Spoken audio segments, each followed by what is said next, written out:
Todos de nuevo, bienvenidos a Terror Desconocido. Bueno, hoy voy a comentar la saga de Scream, de Wes Craven. Wes Craven es uno de los grandes maestros del terror moderno. Y bueno, pues me encantan sus películas, he comentado ya alguna que otra en el canal, y esta es una de sus sagas más importantes.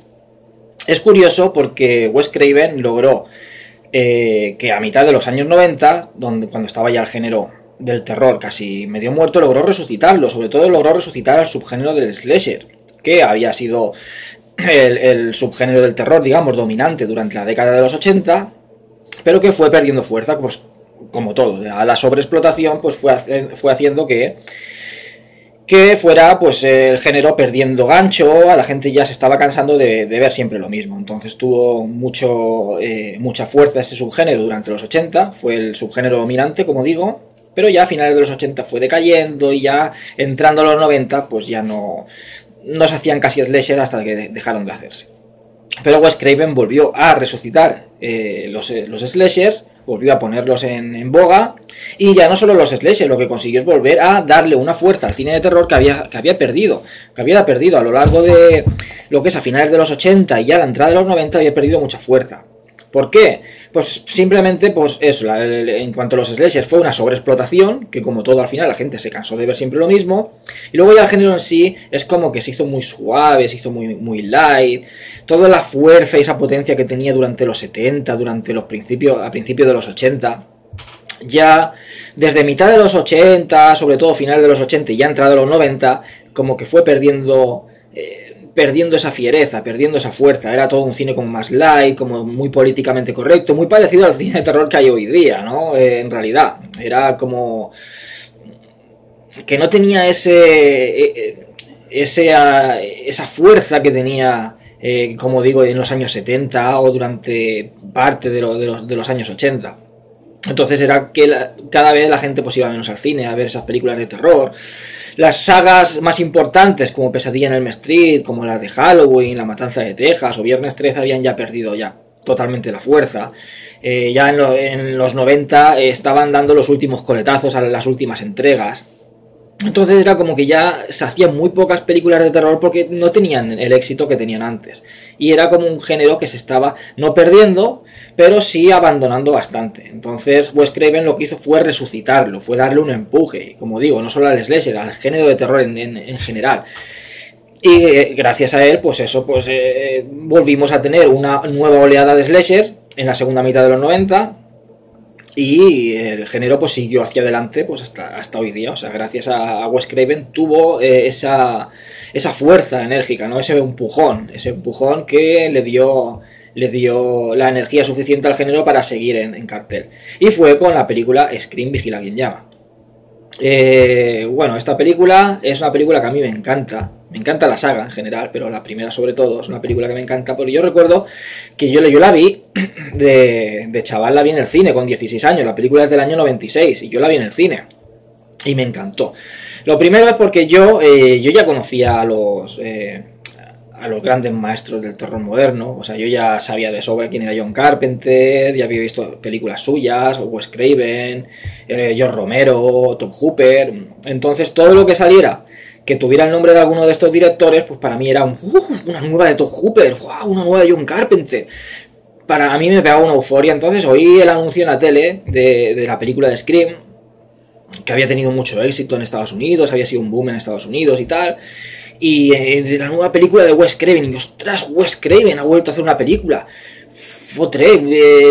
Una película de terror, un slasher, con un asesino con una máscara. Se veía antes, veías poco, tenías poca información de la película. En realidad pues solamente tenías un tráiler y más o menos un poco a lo mejor del argumento, si la comentaban en algún programa. Entonces yo solamente vi como un tráiler muy pequeñito en el que salía el asesino con la máscara blanca, con un cuchillo persiguiendo a una chica, y yo digo, madre mía, la nueva de Wes Craven, un slasher tal, un asesino en serie con máscara, y yo estaba flipando ya. Una nueva de Wes Craven, pues eso era como una nueva de John Carpenter, o de Tom Hooper. Eso era celebración, eso era signo de celebración. Así que cogí y cuando se estrenó aquí, pues fui al cine a verla y me encantó. Me pareció una película que realmente fascinante, porque a mí los slashers me encantan, y esta película recogía toda la esencia de los slashers de los 90. Y es una película que Lo curioso es que es una película que, aunque parezca que no, es una película muy inteligente. Quiero decir que no solamente es un slasher más, en el que tenemos un grupo de chavales jóvenes, el asesino en serie enmascarado que va detrás de ellos, lo que es la fórmula la tiene, pero le añade un punto más. O sea, Wes Craven fue inteligente y no hizo un slasher más al uso, sino le dio una vuelta de tuerca al género, reinventó el género, es decir, hizo lo que ya intentó antes con la nueva pesadilla de Wes Craven y no le salió del todo, aunque esa película a mí me gusta, mucha gente la critica y a mí me gusta, sí que es cierto que es muy floja comparada con Pesadilla en Elm Street, que para mí es una gran obra maestra. No llegó a ese nivel, siendo de Wes Craven. Yo me esperaba mucho más de la nueva Pesadilla de Wes Craven, ya que era la obra del autor, del que hizo Pesadilla en Elm Street, del mismo director. Entonces yo digo, pues aquí va a ser una maravilla, ¿no? Después de las secuelas que tuvieron, mejores, peores, pero esta va a ser una película que va a llegar al nivel de la primera, y el nivel estaba muy, muy, muy por debajo. De hecho, que estaba muy por debajo de muchas de las secuelas que la superaban. Pero no me pareció una mala película. Y la idea del cine, dentro del cine, lo que llaman el metacine, ya la empezó a meter en la de la nueva pesadilla de Wes Craven. Pero esto se vería mejor realizado en la saga de Scream, Vigila quien llama. O sea, la primera Scream, Vigila quien llama, lo que es la saga de Scream. Esta película pues nos habla el argumento, y yo cuando hablo de sagas ya meto spoilers desde el principio porque doy por sentado de que son sagas que ya se han visto y que la gente ya las conoce. Pues el argumento de la primera, que se tituló Scream, Vigila quien llama, es un asesino que llama a sus víctimas y realiza un juego macabro con ellas. El juego es que el asesino está como vigilándote, está llamándote y te dice que está por ahí cerca y te hace varias preguntas, y si no las contestas correctamente va a ir a por ti a matarte. Es como diciendo, mira, estás sola en la casa, contéstame estas preguntas. Si te gusta el cine de terror, primero empieza como un juego en el que hace como que se equivoca, cuelga. Los comienzos de estas películas son increíblemente buenos, increíbles, todos los de las 4 películas, pero el de la primera para mí es sobresaliente. Cuando aparece Drew Barrymore, que ya mayorcita, la actriz que hizo en la película de E.T., sale aquí ya pues, adolescente y tal, y hace lo que es el comienzo de esta película, que es realmente sensacional. Entonces la chica está en la casa, está sola, la llama a alguien, eres tal, no, perdona, me he equivocado, pum, le cuelga. ¿Y quién eres tal? No sé qué, empieza a llamarla varias veces, y como que hasta que empieza ya la persona a mosquearse, en plan de, joder, te he dicho que no soy la persona que buscas, me has dicho que te has equivocado, tal, y ahora vuelves a llamar y quieres conocerme a mí, no sé, pues igual algún chico del instituto que ha conseguido mi número y intenta ligar conmigo, y pues puede pensar algo así. El caso es que luego ya la cosa se empieza a poner un poco tensa, y entonces el asesino es como que le revela de que se encuentra fuera de la casa y que va a entrar a matarla a menos que responda correctamente unas preguntas que le va a hacer relacionadas con el cine de terror, puesto que anteriormente le ha preguntado si le gusta el cine de terror, y la chica ha dicho que sí. Pues a casi todo el mundo le gusta el cine de terror, o por lo menos conoce cine de terror. Entonces si contestas estas preguntas y las contestas bien, pues te salvas. Si no las contestas más, pues voy a entrar a por ti. Voy a bajar esto un poco. Bueno, así es peor, se ve el reflejo.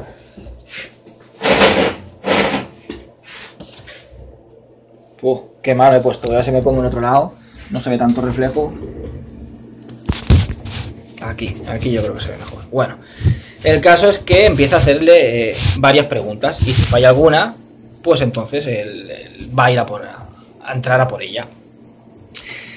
Entonces es curioso porque ya no tenemos el asesino enmascarado, que aquí por supuesto lleva una máscara. Scream, también es un dato curioso, quería comentarlo. Viene de lo que es la máscara del asesino, viene de una representación del cuadro llamado Scream, con K, Scream, que en alemán significa grito. El cuadro que le llaman el grito, ese cuadro así tan famoso que hay uno así como con la boca gritando, que tiene la boca así alargada, es un cuadro de Edvard Munch. Pues ese cuadro, lo que es la cara de la persona que está representada en el cuadro, es la máscara de este asesino. Por eso la película se llama Scream, el grito. Igual que ese cuadro es Scream en alemán, el grito, pues aquí lo mismo. En inglés es Scream, con C y M en vez de con K y N. Scream también significa el grito. La película traducida literalmente sería el grito, o grito simplemente. También le llaman al asesino, se le denominó como Ghostface, cara de fantasma, porque también es como la cara de un fantasma, la máscara blanca, los ojos negros y como la expresión de la boca abierta, una boca así negra larga que acaba como en una punta fina, como una barbilla fina. Y así como una especie de capucha negra, en fin, es un aspecto como muy fantasmal el del asesino. Pero como digo, no es el típico asesino que... A ver, con la mierda del sol. Ahora, a ver. Pasa que ahora se ve... un poco menos, A ver si así por lo menos se ve un poco mejor, que me estaba ya deslumbrando. Bueno, el caso es que no es el típico asesino que va con la máscara, con el cuchillo, con el machete, que va detrás de las víctimas y va matándolas. Este asesino juega con las víctimas, realiza un juego macabro, las llama por teléfono y le realiza una serie de preguntas relacionadas con el cine de terror. Entonces ya estamos hablando de cine dentro del cine, ya te está hablando de qué es lo que conoces, porque si te pones en la piel de la víctima, es como si jugara contigo. A ver si tú adivinarías las preguntas si te las hiciera a ti. ¿Cuánto conoces del cine de terror? ¿Conoces quién era el asesino de Viernes 13? ¿Quién era el asesino de la noche de Halloween? Etcétera, por ejemplo. Son unas preguntas que realiza en la película. Entonces, si las fallas, entra por ti y te mata, como digo. El principio es absolutamente increíble. Una tensión. A mí todos los principios de todas las películas de la saga son realmente impactantes. Pero el de la primera, sobre todo, me pareció una genialidad. Entonces arranca la película con que tenemos a la actriz principal, interpretada por Neve Campbell, es Cindy Prescott, que es una chica que vive en el pueblo de Woodsboro. Ya tenemos un pequeño pueblecito, como Springwood en Pesadilla en Elm Street, Haddonfield en Halloween, Crystal Lake en Viernes 13, pues tenemos ese pequeño pueblecito que está acosado por este asesino, que juega un juego macabro con las víctimas, pero que va especialmente detrás de una. Igual que Michael Myers iba detrás de Laurie Strode, aquí este asesino ha escogido a Nancy Prescott como su objetivo. Nancy Prescott resulta que su madre murió hace un año también asesinada y atraparon al asesino, que era un amante de ella, un chaval joven, que es el asesino se llama ¿cómo era? Tenía aquí los nombres también. Cottonwell, que está interpretado por un actor que es Liv Schreiber o algo así, tiene un apellido que parece alemán. El caso es que lo atraparon, lo encerraron, pero este asesino que llama a sus víctimas empieza a llamar a Cindy Prescott y hacerle dudar de que realmente Cottonwell ha sido el que ha matado a su madre, ya que este asesino como que se atribuye el asesinato de la madre de Cindy Prescott.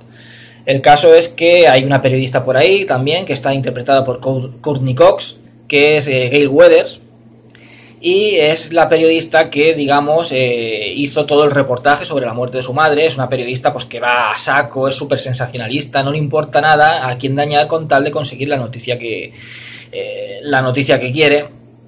Y digamos que ella como puso en duda la palabra de Cindy Prescott de que vio salir a alguien con la chaqueta de su madre puesta, que vio al asesino de la madre, o sea, la madre la encontró muerta y alguien como que salió de casa tapándose con el abrigo de la madre, y ese abrigo se encontró en el coche de Cottonwell. El caso es que gracias a esta declaración que hizo Cindy Prescott, atraparon a este chico y lo encerraron por el asesinato de su madre. Pero como que tenía dudas esta periodista y siempre estuvo dudando, o puso la duda en la mente de la gente, de que a lo mejor este chico no era el asesino.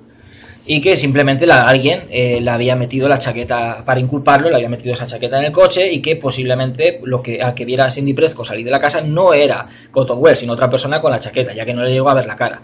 El caso es que ya esto le hace dudar a Cindy Prescott si realmente ese chico es el asesino o no, ya que como digo, este asesino que realiza este juego con el teléfono y que va detrás de ella, se atribuye el asesinato de su madre. Entonces tenemos aquí un misterio de que quién será este asesino, por qué habrá matado a su madre un año antes y por qué habrá esperado un año en el aniversario de la muerte de la madre de Cindy Prescott para ir a por Cindy Prescott y a la vez realizar este juego macabro con demás habitantes del pueblo e ir matando a estos habitantes.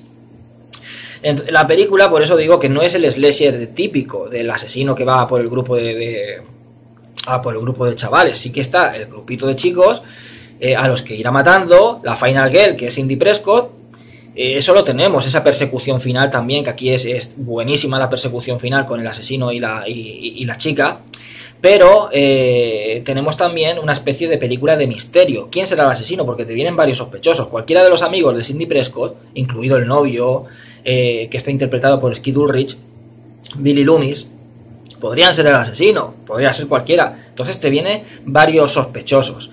Hay veces que sospechas de uno, otras veces sospechas de otro, porque ves que tiene unos zapatos parecidos a los del asesino, porque ves que tiene un comportamiento extraño, ha hecho una mirada extraña, ha aparecido aquí y allá, entonces tiene varios sospechosos, y es como una especie también de película, de novela de Agatha Christie. Alguien de los conocidos es el asesino, ¿quién será? Y tiene varios sospechosos y al final pues puedes adivinarlo o no puedes adivinarlo, pero uno de esos conocidos es el asesino. Entonces ya tiene un aporte novedoso, digamos, en lo que es a los slasher. Pero el aporte más novedoso es que aquí se juega con el cine dentro del cine. O sea, los amigos de Sidney Prescott son muy aficionados al cine de terror, entonces es como que ven todo este asunto del asesino en serie como si estuvieran viviendo una película de terror. Entonces hablan de las reglas de las películas de terror, sobre todo de las reglas de los slasher. Dicen, pues eso, que van a morir la persona que se separe del grupo, que se queda sola, el típico que me voy a por esto, sale del grupo, se queda solo y muere. Van a morir las personas pues que consuman drogas, que beban alcohol, porque ese es el factor pecado. Entonces es como que en los slashers el mal está interpretado por el asesino que viene a castigar tus pecados. O sea, si tú eres una persona drogadita, o bueno, no drogadita, que consume drogas, que bebe y tal, es como que estás realizando pecados y serás castigado por el mal representado en un asesino en serie. Entonces aquí ya se dice que todos los que beban, los que se droguen y los que tal, van a caer víctimas del asesino en serie, y solamente sobrevivirá la chica pura, la chica que ni se ha drogado, ni ha bebido alcohol, ni ha mantenido relaciones sexuales, porque también entra como algo dentro del pecado. Solo la chica pura será la que al final sobreviva al asesino. Pero aquí cambian las reglas, ya que al final Sidney Prescott tiene relaciones sexuales con su novio, por lo tanto ya es una de las reglas que ha roto dentro de lo que sería las normas para sobrevivir en los slasher, y sin embargo es la Final Girl que sobrevive. O sea que se quiere decir que también, al igual que están impuestas esas reglas, algunas de ellas se pueden romper. Por lo tanto, se habla mucho del cine dentro del cine. Todo el rato se están nombrando películas, todo el rato se están nombrando escenas, se homenajean escenas, se homenajea incluso al mismo, a Pesadilla en Elm Street, a una película suya, ya que hay uno de los celadores de la escuela donde van ellos, que se llama Fred y que tiene una camiseta como la de Freddy Krueger, una camiseta a rayas verdes y rojas. Y entonces es eso, la película pues es una película, como digo, muy inteligente, porque es una película que sabe reírse sin llegar a la parodia. Eso llegaría después con las películas de Scary Movie, pero sabe reírse de lo que son las bases del género, pero siendo una película seria y un slasher serio, con su propia identidad, pero sabe reírse de las fórmulas del género, para poder reinventarlo. Es decir, esto es lo que vas a ver y esto es lo que te vamos a contar. Sabemos que del grupo alguno se va a separar, estas son las reglas para que no te ocurra nada, pero al final va a pasar lo mismo. Alguno del grupo se va a separar y por separarse va a morir, la gente va a ir colocada y por ir colocada también va a morir, el asesino va a ir a por ellos, en fin, pero ya te está hablando como si estuvieran los personajes viviendo una película. Ya es algo que le aporta una novedad. Y a la vez, es como digo, es una especie de autoparodia o como de reírse un poco de sí misma, pero sin llegar también, como digo, a la parodia. No llega un poco a ser una película cómica. Es un slasher serio, con el asesino, con sus víctimas. Lo tiene todos los elementos del slasher. La persecución final, con la Final Girl, asesinatos, lo tiene absolutamente todo. Pero juega con ese cine dentro del cine, juega con que los personajes saben un poco más o menos cómo van a ir los acontecimientos, debido a que han visto mucho cine de terror. Entonces saben más o menos lo que va a pasar, cómo va a actuar el asesino, y aún así siguen cayendo como víctimas. Entonces esto es lo curioso de esta película. La película, pues, como digo, a mí me encantó. No voy a revelar tampoco nada al final de quiénes son los asesinos ni nada. Voy a meter spoilers hasta cierto punto.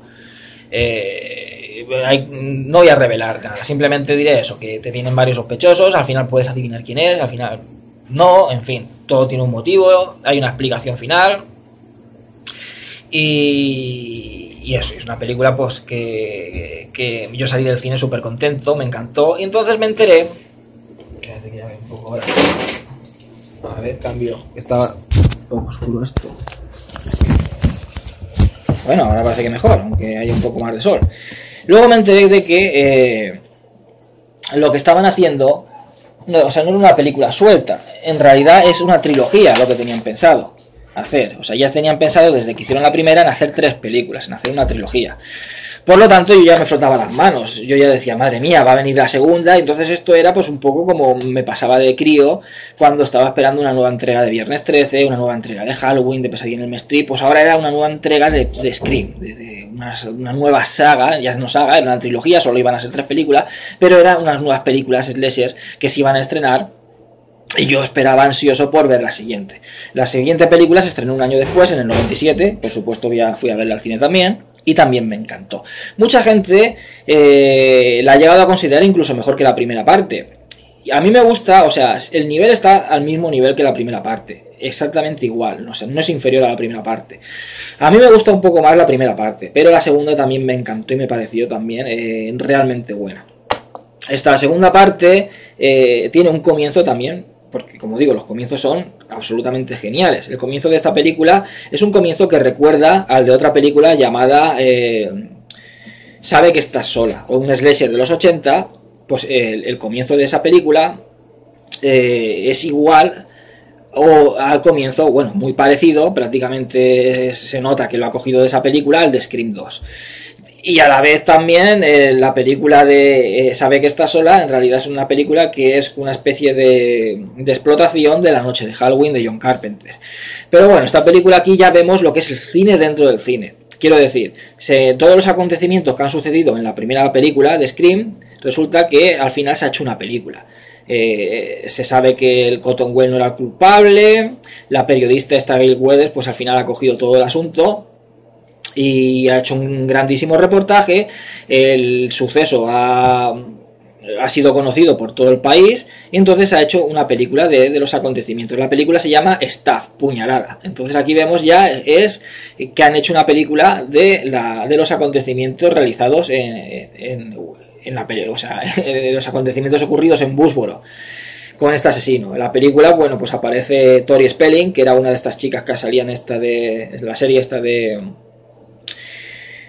Sensación de Vivir, esa de Melrose Place, Sensación de Vivir. Bueno, pues Tori Spelling hace como de Cindy Prescott en la película falsa, y entonces vemos como que va un grupo, unas personas al cine a verla, la gente pues con las máscaras, vestidos y tal.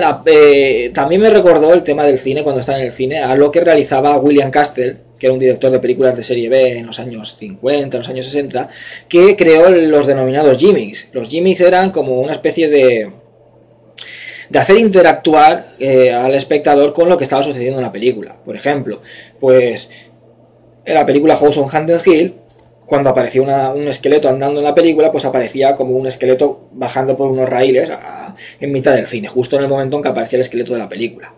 Entonces aquí hay elementos parecidos. Aquí están todos viendo la película con máscaras, con los disfraces del asesino, y también se ve pues en un raíl como va cayendo, como cae pues una figura, un muñeco del asesino. Es un poco también hacer interactuar a los espectadores con lo que está sucediendo en la pantalla.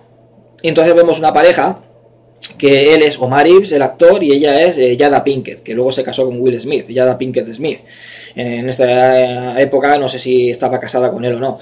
El caso es que entran y empiezan un poco a hablar del tema de que a los negros en el cine de terror no los meten. Dicen, no verán nunca películas de terror con negros. Siempre, y si salen, los matan al principio de la película, ¿no? Es un poco como una crítica, ¿no?, al tema de que el cine de terror solo es para blancos, no es para negros. Y si meten a algún negro se lo cargan enseguida. Y efectivamente, en el comienzo de la película se cargan a los dos.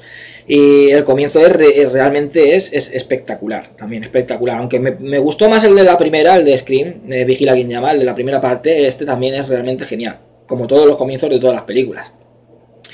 Pero aquí lo curioso es también, y es una crítica, Wes Craven, al igual que Tobe Hooper, John Carpenter o George Romero, son directores que también realizan una crítica social. En algunas películas quizá más acentuada que en otras, pero tienen una fuerte crítica. Entonces la crítica que tienen, tanto en la primera parte, pero en esta yo creo que se ve más acentuado, es el tema de la violencia en la sociedad, de lo instaurada que está, que ya no nos damos cuenta. Somos totalmente apáticos ante la violencia, ya de tanta violencia que hemos visto en el cine, de tanta violencia que hemos visto, pues sobre todo eso en el cine, en la serie, en la televisión, en series, en documentales, en las mismas noticias. Nos hemos insensibilizado. Ya pueden ver a alguien que esté muriendo al lado de uno que no causa el mayor impacto. Es más, la gente hasta cuando sucede un suceso así, de un asesino en serie y tal, es como que hasta se lo toman a broma, hasta hacen bromas con eso, es como si fuera una fiesta. La primera película igual, hay un asesino en serie, es como que hacen una fiesta en una casa. En vez de estar cada uno en su casa encerrados porque hacen como un toque de queda en el pueblo, la policía, pues no, se van todos a celebrarlo en una casa y es algo como en plan y luego llaman, han asesinado a un profesor y lo han colgado, destripado de un poste del campo de fútbol. Pues vamos a verlo todo, va, como si fuera una fiesta. Y en esta película igual, están en el cine todos disfrazados del asesino, con cuchillos de goma en plan, mata, mata, mata, deseando de que salga en la pantalla una escena violenta.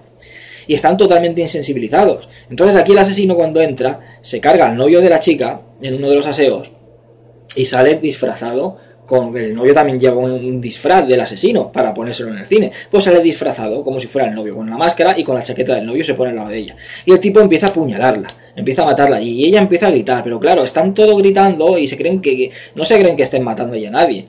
O sea, es como si te pones, no sé, en mitad de un carnaval todos disfrazados y tú también vas disfrazado y están todos chillando y uno chillando ahí y tú estás como apuñalándolo, en Halloween mejor dicho también. Pues es como que se creen pues que están de guasa, que están de broma, que están como interactuando como los de la película. Hasta que al final se dan cuenta de que realmente hay una persona ahí que está muriéndose, que está desangrándose. Una escena, como digo, realmente impactante. Pero aún así es una crítica a lo instaurada que está la violencia, que pueden estar pegándole a uno una paliza al lado, pueden estar apuñalándole y la gente está ahí y ni se entera porque están absortos y su mente está totalmente envuelta en esa ultraviolencia. Entonces es un poco como esa crítica, que puedes estar ahí perfectamente en un cine, en un lugar que puede ser seguro, y ahí te puedes encontrar la muerte, puedes encontrar peligro en un lugar, como digo, tan seguro como el cine, y nadie te va a ayudar, nadie va a hacer nada, porque es que ni siquiera a lo mejor se dan ni cuenta de que estás corriendo peligro, ni siquiera se dan ni cuenta. Estás viendo una película de terror, estás ahí chillando y la gente, pues bueno, pues le dará miedo a la película, cuando en realidad te están apuñalando. Entonces yo veo una crítica a esa violencia tan instaurada en la sociedad, sobre todo en los jóvenes, en estas películas de Scream, Vigila quien llama. Es como un poco toda esta generación que ha mamado todo ese cine slasher de los 80 y que ahora, desde que eran niños y que ahora son adolescentes, que es a mi época también, yo al igual que los protagonistas de la película, todos los que salen, mamé todo ese cine de terror de los 80 y de los 70 también, y ya en los 80, en los 90, ya siendo adolescente, es como que ya estás inmunizado. Entonces también es un poco que crea a la gente, crea una inmunización en cuanto a la violencia a la gente, a las nuevas generaciones, a los adolescentes que se han criado con esa violencia y ya se hacen totalmente inmunes. Entonces yo veo como una crítica un poco hacia eso. También a que puede llegar a crear incluso a psicópatas, lo que es el cine. Eso ya no lo veo quizás tanto, porque yo creo que es algo con lo que ya se nace. No creo que el cine o la violencia en el cine pueda crear una persona que puedan formar un psicópata, pueda hacer que una persona sea un psicópata, pero sí que la inmuniza en cuanto a la concepción de la violencia del entorno. Entonces esa crítica la mantienen en todas las películas, pero en la que mejor se ve es en esta Scream 2, sobre todo en este comienzo tan impactante. Y bueno, no me enrollo más, me enrollo un montón con el comienzo nada más. En esta película pues vemos que ha pasado un año, Nancy Prescott y Cindy Prescott pues ha ido de Woodsboro, ahora se encuentra en un instituto de estos de California, estudiando. Y bueno, pues en cada película digamos que tenemos los que sobreviven del anterior, más aportaciones nuevas, más personajes nuevos, que algunos morirán y otros sobrevivirán, pero siempre hay gente que sobrevive de una película a otra, y de los que sobreviven pues también irán muriendo y va pasando de una película. Los que van sobreviviendo de una pasan a la otra y siempre se incorporan personajes nuevos que son los que van a tener que morir. Aquí pues ha hecho su vida, está en el instituto, tiene un nuevo novio, lleva mucho cuidado con todo el tema de las llamadas y tal. El caso es que vuelve a actuar otro asesino en serie, que por supuesto pues ha actuado en el cine primero, pero luego vuelve a actuar y vuelve a ir a por Cindy Prescott. O sea, este asesino es un asesino imitador de el asesino o asesinos de la primera parte, es un imitador, y entonces lo que quiere es ir a por Cindy Prescott y terminar el trabajo que no se terminó en Woodsboro, terminarlo. Aquí pues aparece también Gail Weathers, que es una de las supervivientes. También aparece el sheriff este DeWitt, que está interpretado por David Arquette, hermano de Patricia Arquette y Rosanna Arquette. Aparecen personajes de la primera película y nuevas incorporaciones como el novio de Cindy Prescott y algunos cuantos amigos más del instituto que por supuesto pues irán muriendo. También aparece la actriz esta Sarah Michelle Gellar, que hacía la serie esta de Buffy Cazavampiros también.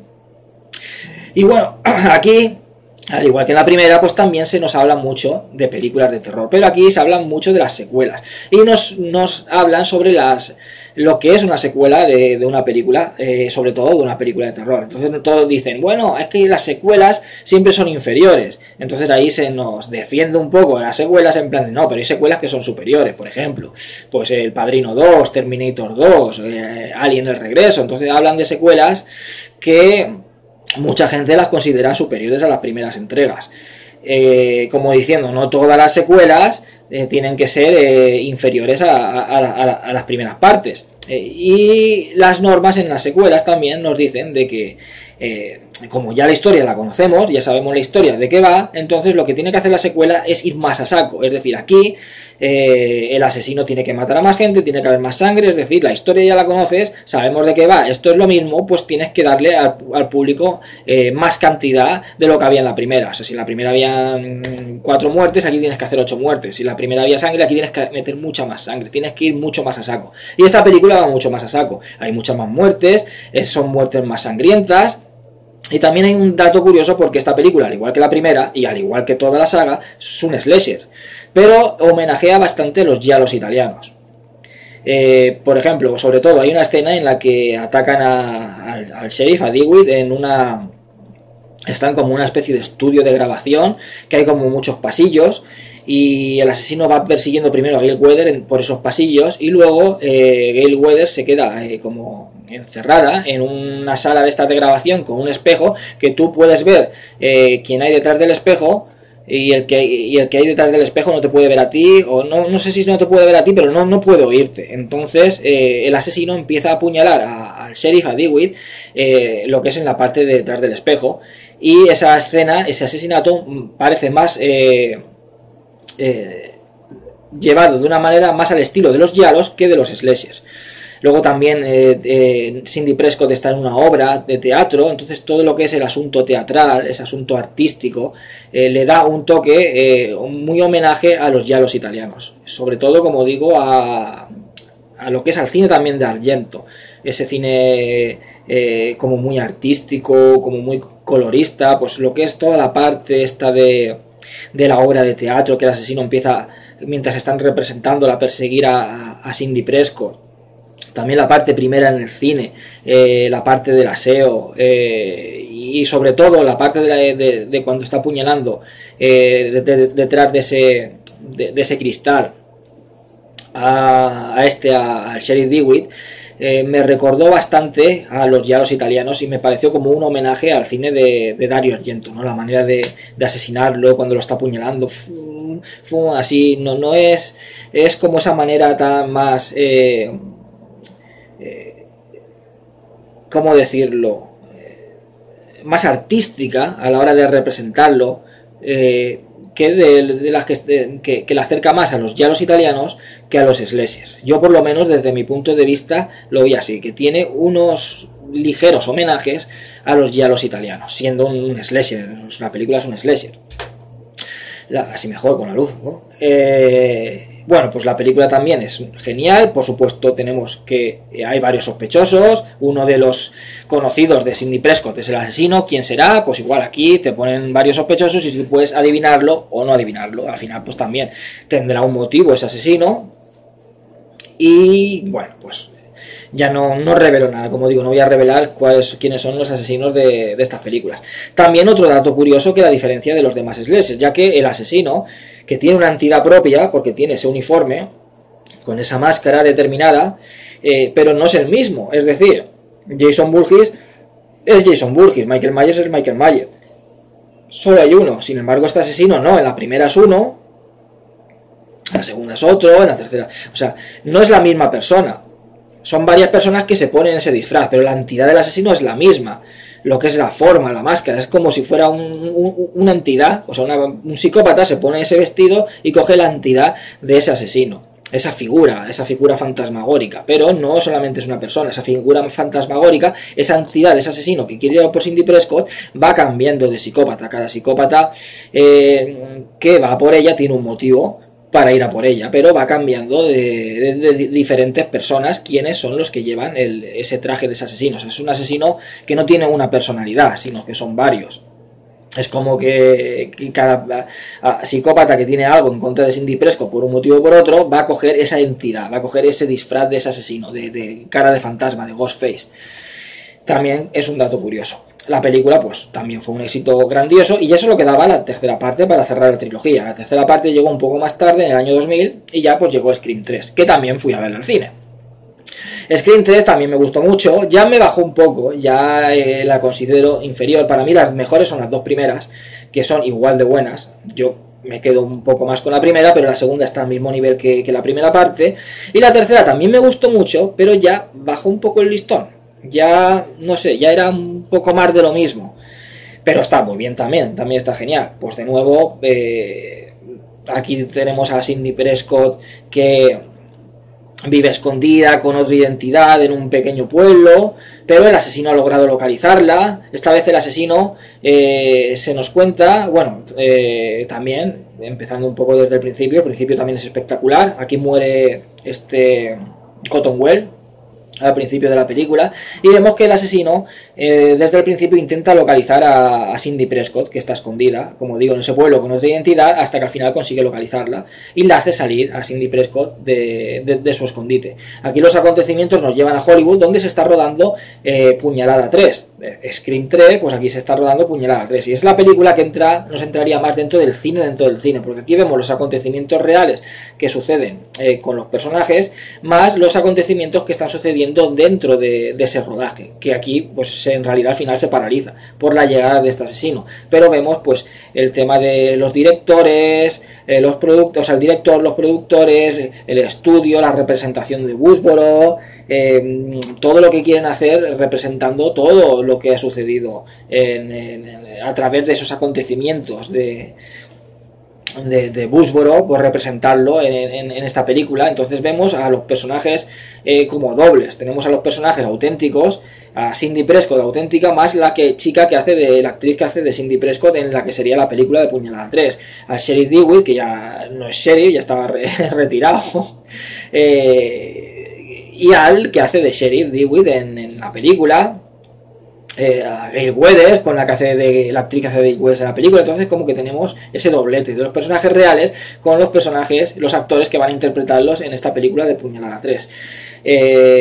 Aquí, bueno, pues se nos dan unas nuevas normas. Quiero decir que se nos dicen que en las terceras partes, si forman parte de una trilogía, es decir, si no es una tercera parte al uso de una saga, que luego van a venir más películas, si es una trilogía que cierra la tercera parte, las reglas cambian.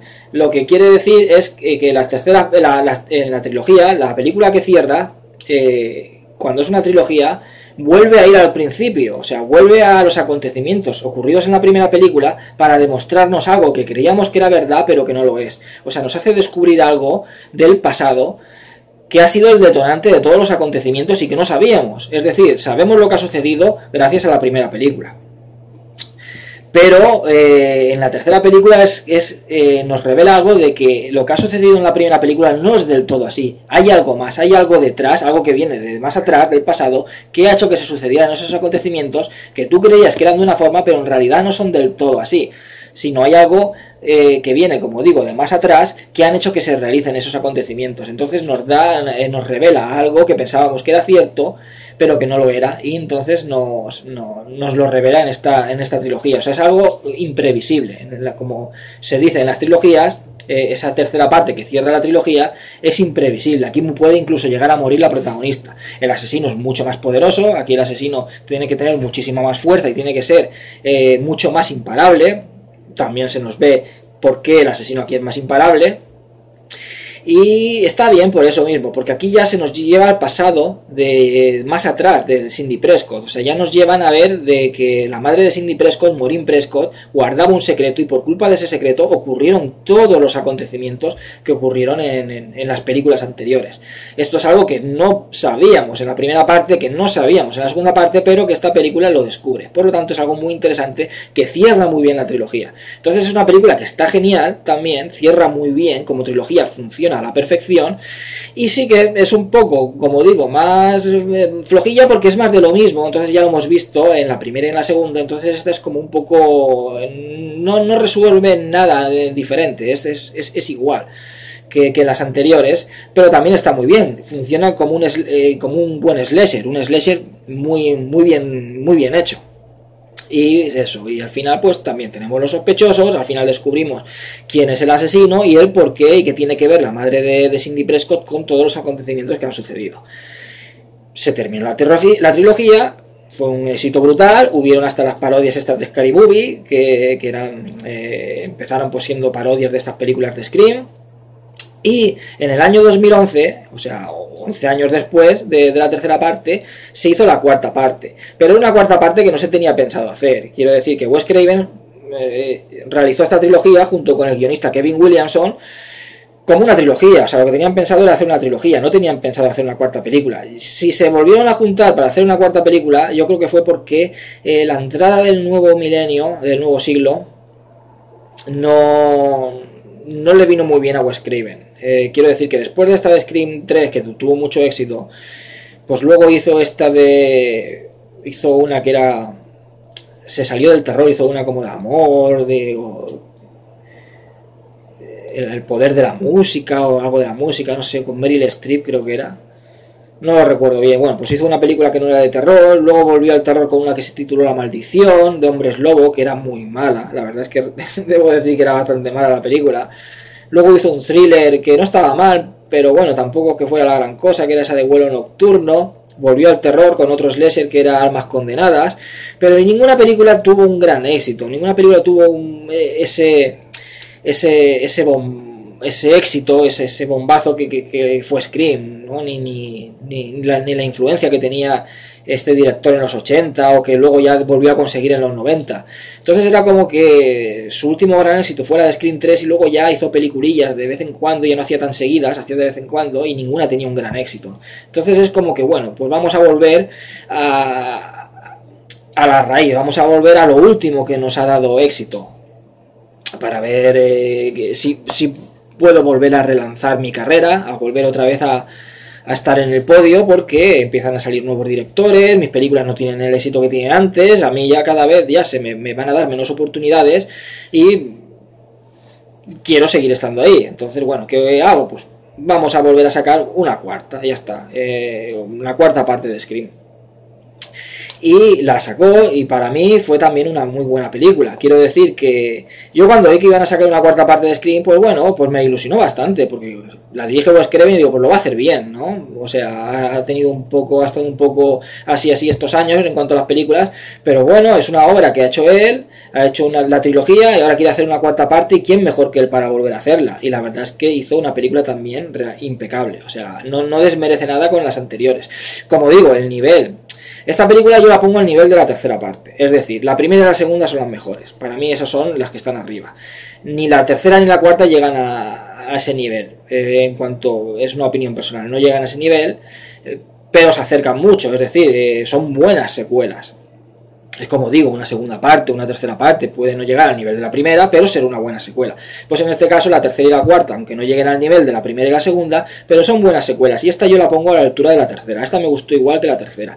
Y aquí, claro, para volver a hacer una cuarta parte, ¿qué tendríamos que hacer? Pues están las modas de los remakes, las modas de las precuelas, los reboots y tal, pues vamos a hacer una película que va a ser cine dentro del cine, hablando de un remake de la película de Puñalada. O sea, aquí tenemos el prólogo, es increíblemente bueno, o sea, como en todas las demás, el prólogo es buenísimo, o sea, es solo por el prólogo merece la pena ver la película porque es genial.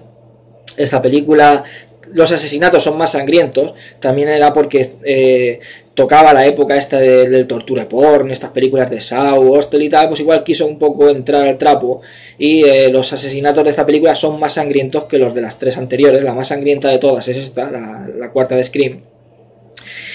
Y aquí también tenemos el metacine, el cine dentro del cine. Aquí nos cuenta que el asesino esta vez lo que quiere hacer es un remake de la primera película de Puñalada. O sea, se han cumplido creo que el aniversario de la película de Puñalada, de la primera parte.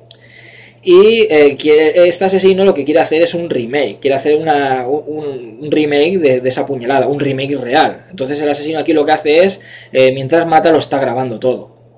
Que eso también sucede en la segunda parte. En la segunda parte, ese asesino imitador, que imitaba los acontecimientos de la primera parte, grababa también esos asesinatos, y aquí igual. Pero este asesino lo que quiere hacer es eso, es una grabación casera con los asesinatos para hacer un remake de los acontecimientos sucedidos en la primera película. Es un remake de la primera parte.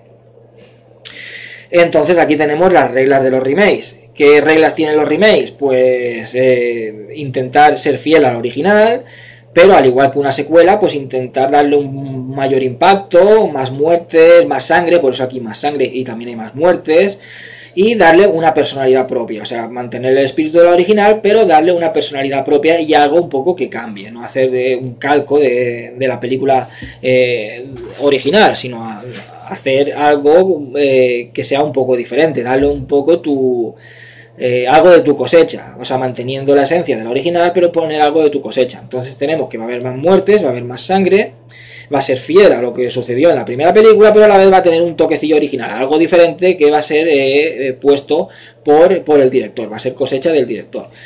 Y aquí pues eso, pues el asesino vuelve por Sidney Prescott, que ha escrito un libro sobre esos acontecimientos, sobre su vida, sobre todo lo que ha pasado con todos esos asesinos que han ido detrás de ella. Por supuesto tiene nuevos compañeros, más los de siempre, que el Wedes, el Dewey, el Sheriff Dewey, digo Sheriff pero ya no es Sheriff, y uno de ellos es el asesino. ¿Quién será el asesino? Pues lo mismo, hay sospechosos, sospechas de este, sospechas del otro, al final por supuesto saldrá, habrá un motivo, más allá de lo que es el querer hacer ese remake real de la película de Puñalada. Y bueno, como la película pues va al mismo nivel que las películas anteriores. Y es también una película, se nombra mucho cine, en todas estas películas se nombran otras películas de terror. Aquí por supuesto se nombran remakes, se nombran muchos remakes. Y también tiene ese humor que caracteriza a las demás películas de la saga. Y aquí es un poco como que se ríe de ese cine de terror que estaba de moda en esta época, época prácticamente actual, 2011, aunque ahora el cine se ha hecho muy light. Pero bueno, pero sobre el 2011, que es la época de esta película y tal, estaba muy de moda los torture porn. Nos ha cambiado las épocas, van así, épocas en que hay cine muy fuerte en cuanto a mucha sangre, mucha casquería, y luego épocas en que es super light y que vamos, apenas se ve un atisbo de violencia en el cine, como es el caso de ahora. Pero hace unos años, y no muchos, estaban todas estas de Saw, que eran súper fuertes, estas de Hostel, y había mucha violencia en el cine. Parece que había vuelto un poco como a principios de los 80, esa otra violencia que había en las películas, los slashers, sobre todo los italianos, Lucio Fulci, Umberto Lenzi, pues era un poco esa bestialidad, ¿no? El Hostel, esas de Saw a partir de la tercera, ¿no? El torture porn que llaman.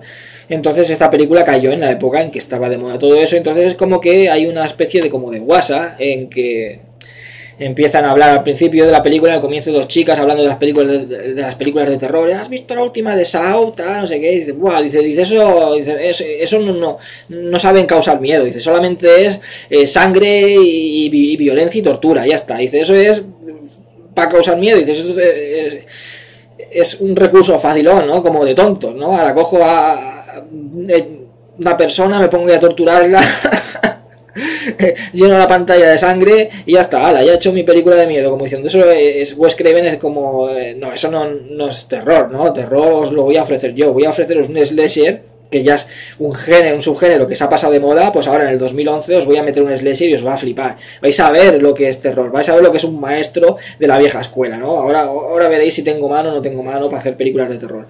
Y ahí está, pues escriben un poco con ese humor negro, que a mí las películas de Saw me encantan también.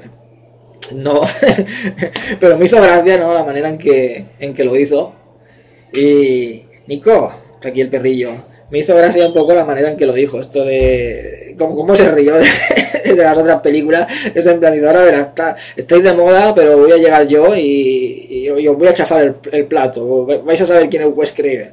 Está muy bien. Y nada, pues también la película no tuvo éxito, porque estas películas son películas que no son muy caras, y tuvo éxito. No tuvo el éxito, no fue el boom de las anteriores. Las tres primeras arrasaron en taquilla, y esta simplemente tuvo éxito, o sea, ganó dinero, pero no comparada con las anteriores. Comparada con las anteriores no llegó a esa recaudación de las tres primeras. Pero fue también una muy buena película y cerró ya. Bueno, cerró. Ya la trilogía estaba cerrada, pero bueno, esta no dañó para nada esa trilogía. No fue una película insulsa de ala, hecha por hacer, no. Fue una especie de pseudo remake, ¿no? Hablando más también de cine dentro del cine, de ese metacine, y estuvo muy bien enfocada. La verdad es que lo enfocó muy bien Wes Craven, y fue la última película que hizo, uno o 2 años después, no sé si, creo que 1 año después falleció, pero se despidió por todo lo grande con una de sus grandes obras, y esta es una saga que, como digo, pues me parece genial, me parece de los últimos slashers que se han hecho, son los mejores. O sea, de los últimos slashers que se han hecho son los mejores. Han hecho ya poquitos, ya entrando en un nuevo siglo y tal, se hicieron muy pocos, pero desde luego que la saga de Scream y esta es la mejor en cuanto a los slashers nuevos que se hicieron a partir ya de mitad de los 90, y ya entrando en el nuevo siglo, como la tercera que ya cogió en el 2000, o esta cuarta en el 2011, dentro de los slashers lo mejor que se ha hecho. Y fue también el que instauró, a partir de que hiciera la primera, de que volvió a poner de moda el cine de terror y los slashers en general. Y se hicieron un montón de slashers en la segunda mitad de los 90, pues unos mejores, otros peores. Yo destacaría Sé lo que hicisteis el último verano, que me gustó bastante, y Leyenda Urbana, la primera. Y bueno, nada, ya he comentado esta saga, que como digo me gusta mucho y la recomiendo al 100%. Ya no sé qué hablar, no sé si me deja alguna cosa más. Me anoté alguna cosa por ahí, pero creo que lo he nombrado ya todo. No. Sí, bueno, pues tienen homenajes que a otras películas de terror, en todas las películas. En la primera tiene un homenaje muy claro a la noche de Halloween. En la segunda parte también hay un homenaje a Viernes 13, a la primera parte de Viernes 13. También tiene un homenaje a lo que es en el tramo final. En fin, son películas que son muy buenos slashers, eran como los slashers de los 90, o sea, de los 80, perdón, pero le dieron un toque diferente. Y ya no vamos a hacer lo mismo, vamos a darles un toquecillo diferente, vamos a darle una chispa diferente, que no sea siempre igual. Y la verdad es que lo lograron, hicieron una reinvención del género. Una reinvención que luego se vio en todos los slashers que fueron realizados después de estas películas, de la saga de Scream. Y nada, ya termino el vídeo, espero que os haya gustado. La semana que viene comentaré alguna otra saga, alguna otra película, depende. Espero que seáis todos muy felices y hasta siempre.